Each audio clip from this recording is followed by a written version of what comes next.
আসসালামু আলাইকুম। সবাইকে স্বাগত জানাচ্ছি বিডি দর্পণের নিয়মিত আয়োজন আজকের দুনিয়ায়। আপনাদের সাথে আছি আমি ফাহাদিয়া মিতো। চলুন জেনে নেওয়া যাক সারা দুনিয়ায় এই পর্যন্ত ঘটে যাওয়া প্রধান খবরগুলো। আফগানিস্তানের বিভিন্ন প্রদেশে অতিবৃষ্টি ও বন্যায় ৩ শতাধিক মানুষের মৃত্যু হয়েছে।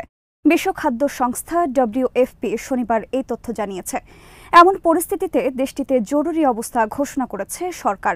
তবে স্বরাষ্ট্র মন্ত্রণালয় বলছে নিহতের সংখ্যা ১৫৩ জন। দারিদ্র্যে জর্জরিত কৃষি নির্ভর দেশটিতে শুক্রবার বাঘলান, তাখার ও বাদাকাশানের পাশাপাশি পশ্চিমাঞ্চলীয় শহর ও হেরাত প্রদেশে ভারী বৃষ্টি হয়েছে। এতে নদ নদীর পানি বেড়ে বন্যা দেখা দিয়েছে। বিভিন্ন প্রদেশের গ্রাম, সড়ক ও কৃষিজমি ডুবে গেছে। এএফপির স্থানীয় এক সাংবাদিক জানান, শনিবার বন্যায় ক্ষতিগ্রস্ত ভবন, ধ্বংসস্তূপে ভরা রাস্তাঘাট ও কাদার মধ্য থেকে স্থানীয় লোকদের উদ্ধার করতে দেখা গেছে। দুর্গত এলাকায় সরকারের পাশাপাশি বিভিন্ন বেসরকারি সংস্থা উদ্ধারকর্মী মোতায়েন করেছে। দেওয়া হয়েছে ত্রাণ। বন্যার কারণে যোগাযোগ ব্যবস্থা বন্ধ হয়ে যাওয়ার আশঙ্কায় কিছু এলাকায় সতর্কবার্তা দেওয়া হয়েছে। WFP জানিয়েছে, সবচেয়ে ক্ষতিগ্রস্ত এলাকার মধ্যে একটি উত্তরাঞ্চলের বাঘলান প্রদেশ। শুধু এই প্রদেশেই ৩ শতাধিক মানুষের প্রাণহানি ঘটেছে। আফগানিস্তানে কর্মরত জাতিসংঘ সংস্থার যোগাযোগ কর্মকর্তা রানা দেরাজ বলেন, এখন পর্যন্ত বাঘলান প্রদেশে ৩১১ জনের মৃত্যু হয়েছে। ২০১১টি বাড়ি ধ্বংস হয়েছে এবং ২০৮০টি বাড়ি ক্ষতিগ্রস্ত হয়েছে। যদিও আফগানিস্তানের স্বরাষ্ট্র মন্ত্রণালয়ের মুখপাত্র আব্দুল মাতিন কানি বলেন, বাঘলান প্রদেশে ১৩৮ জন প্রাণ হারিয়েছেন। তবে এই সংখ্যা আরও বাড়তে পারে, কারণ অনেকেই এখন নিখোঁজ রয়েছেন। তিনি আরও বলেন, তাখার প্রদেশে ২০ জন এবং পার্শ্ববর্তী বাদাকাশানে ২ জনের মৃত্যু হয়েছে। দেশটির প্রতিরক্ষা মন্ত্রণালয়ে জরুরি অবস্থা ঘোষণা করার পাশাপাশি বন্যা কবলিত এলাকার মানুষকে খাদ্য, ঔষধ ও প্রাথমিক চিকিৎসা সেবা দিয়ে যাচ্ছে। গত মাসের মাঝামাঝিতেও দেশটির ১০টি প্রদেশ বন্যায় প্রায় ১০০ জনের মৃত্যু হয়েছে। নতুন করে ইউক্রেনের ৬ গ্রাম দখলে নেওয়ার দাবি করেছে রাশিয়া। দেশটির প্রতিরক্ষা মন্ত্রণালয় শনিবার জানিয়েছে, রুশ সেনারা পূর্ব ইউক্রেনের অন্তত ৬ গ্রামের দখল নিয়েছে এবং সেগুলোকে মুক্ত করেছে। রাশিয়ার প্রতিরক্ষা মন্ত্রণালয় জানায়, রুশ সেনারা রাশিয়ার সীমান্তবর্তী ইউক্রেনের খার্কিভ অঞ্চলের ৫টি গ্রাম মুক্ত করেছে। এছাড়া দোনেস্ক অঞ্চলের একটি গ্রামও মুক্ত করেছে তারা। আল জাজিরার খবরে বলা হয়েছে, রাশিয়ার নতুন করে গ্রাম দখলের বিষয়ে কোনো মন্তব্য করেননি ইউক্রেনের কর্মকর্তারা। তবে ইউক্রেনের সাংবাদিকরা অন্তত ৪টি গ্রাম হাতছাড়া হয়ে যাওয়ার খবর দিয়েছে। শনিবার সন্ধ্যায় দেওয়া এক বিবৃতিতে ইউক্রেনের প্রেসিডেন্ট ভলোদিমির জেলেনস্কি কিছু এলাকার নাম উল্লেখ করে সেখানে প্রচণ্ড লড়াই চলছে বলে জানিয়েছেন। তিনি বলেন, আমাদের সেনার দ্বিতীয় দিনের মতো পাল্টা হামলা চালাচ্ছে। ইউক্রেনের ভূখণ্ড রক্ষায় লড়াই করছে তারা।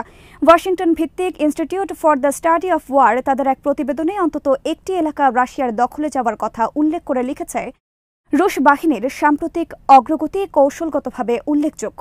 ইউক্রেনের কর্তৃপক্ষ বলেছে, নতুন করে হামলা শুরু হওয়া এলাকাগুলো থেকে ১৫০০-এর বেশি বাসিন্দাকে সরিয়ে নেওয়া হয়েছে। এছাড়া শনিবার ইউক্রেনের কিছু এলাকায় বিমান হামলা চালিয়েছে রুশ বিমান বাহিনী। এজন্য অনেক এলাকা থেকে হাজারখানেক বাসিন্দাকে সরিয়ে নেওয়া হয়েছে।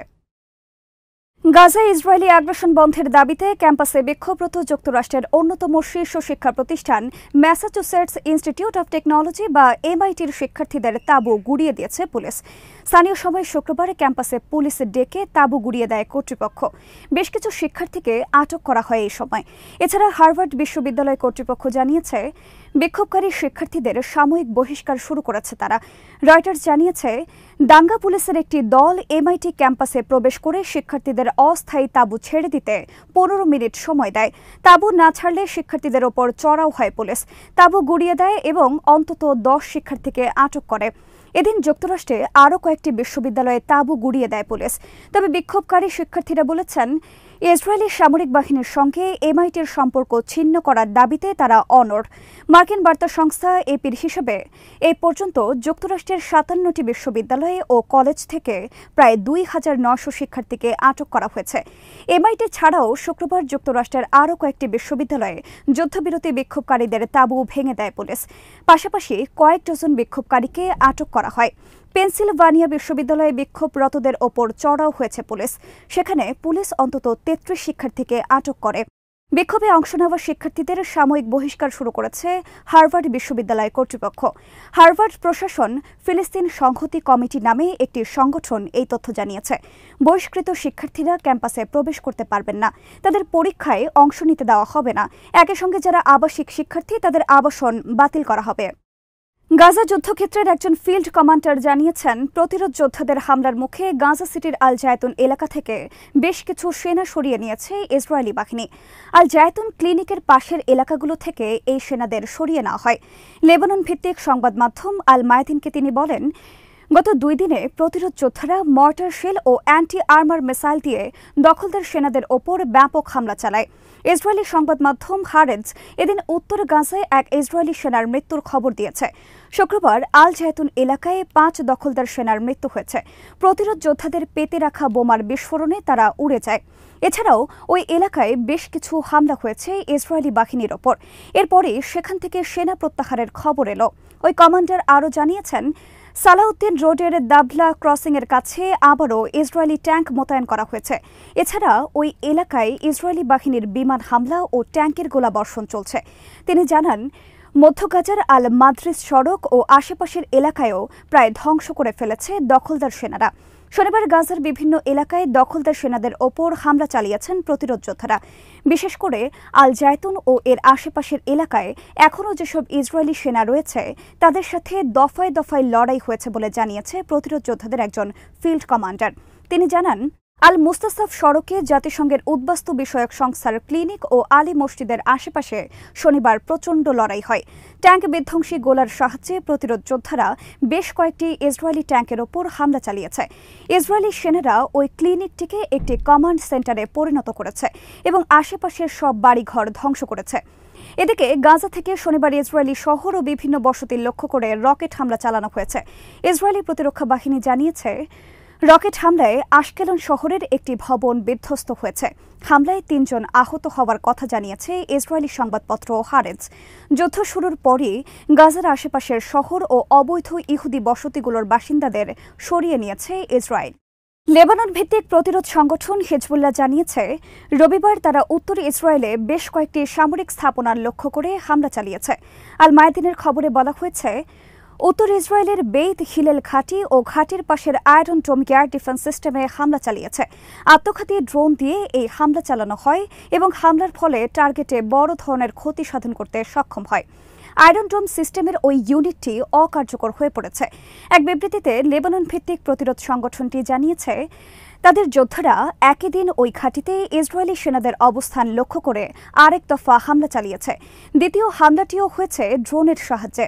ইসরায়েলি প্রতিরক্ষা বাহিনীর F-16 ফাইটার জেট আকাশে উঠে এসব ড্রোন প্রতিহত করার চেষ্টা করলেও তারা সফল হয়নি, যে কারণে ড্রোনগুলো সরাসরি টার্গেটে আঘাত হানতে সক্ষম হয়েছে। সামাজিক যোগাযোগ মাধ্যমে ছড়িয়ে পড়া ভিডিওতে দেখা গেছে, ড্রোনগুলো ব্লু লাইন অতিক্রম করার সাথে সাথে ইসরায়েলি বাধা পার হয়ে আরও ভেতরে ঢুকে পড়েছে। দক্ষিণ লেবানন থেকে আল মায়াতিনের একজন প্রতিনিধি জানিয়েছেন, আল জলিল এলাকার বেইত হিলেল ঘাঁটির কাছে একটি ড্রোন আঘাত এনেছে। একই সংবাদ মাধ্যমের আরেক প্রতিনিধি ইসরায়েলি যুদ্ধবিমানের ড্রোনগুলো ধ্বংস করতে ব্যর্থতার খবর জানিয়েছেন। ইসরায়েলি গণমাধ্যমের খবরে বলা হয়েছে, হিজবুল্লাহর ড্রোন হামলার শুরু হবার সাথে সাথে আল জলিল এলাকার বিভিন্ন সড়ক ও গ্রামে সতর্কতামূলক সাইরেন বেজে ওঠে।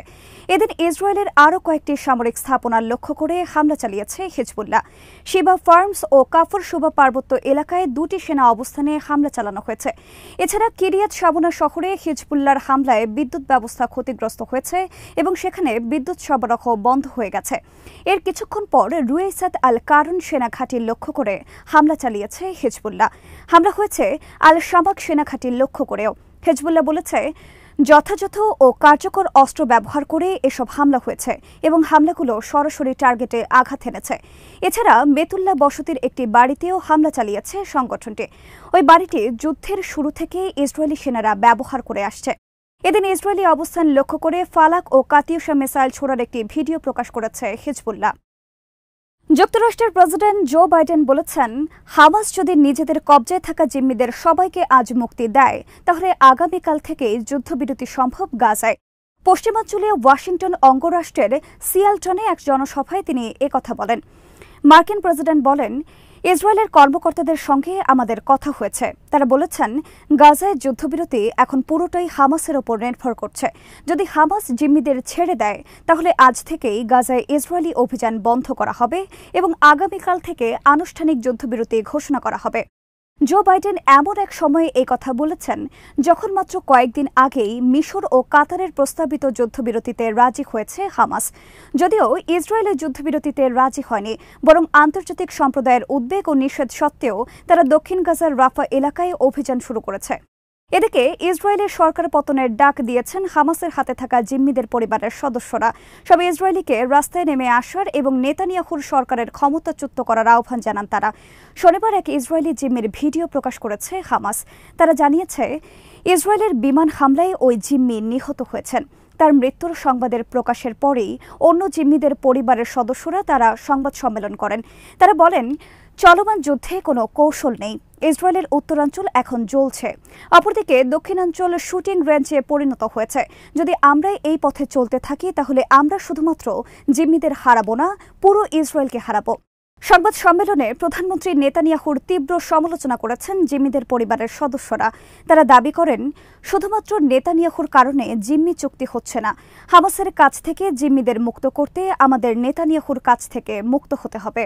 আজ এখানেই শেষ করছে। সবাই ভালো থাকুন, সুস্থ থাকুন আর দেখতে থাকুন বিডি দর্পণ। চ্যানেলটি ভালো লাগলে সাবস্ক্রাইব করুন, সংযুক্ত থাকুন আমাদের ফেসবুক পেজে। আল্লাহ হাফেজ।